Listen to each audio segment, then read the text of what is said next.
Hi readers, today I'm reviewing the sequel to The War I Saved My Life by Kimberly Brubaker Bradley, and the sequel is called The War I Finally Won.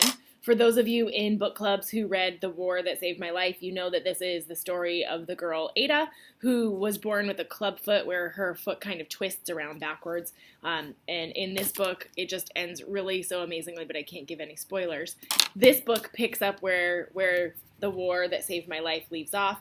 Ada and her brother Jamie have escaped a kind of crumbling, deteriorating city that's been bombed, and the book just reminds me so much of why I love historical fiction. So I can not only follow along the character's storyline and learn a lot about how she overcomes the obstacles that are in her path, but I also get a bit of a taste of the history of the time. This really tells the story of how people in Britain lived during World War II, how they survived and made meals with what's rationed. There's a part where after she has a surgery to correct her foot, Ada really wants to be a contributing member of society, and she picks potatoes, and her pay is that she gets to keep the potatoes, and she's really proud of being able to be a hard worker and contributing.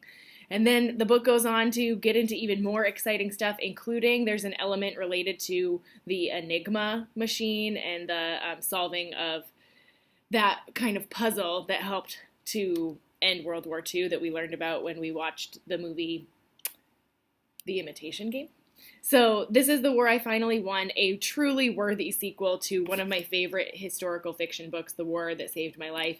And it's one where I just have to say, don't really judge the book by its cover. The cover looks kind of amateur hour, sort of like it would be for little kids. It's really not. It would be a great one for you to try in addition to the other historical fiction you've read this year.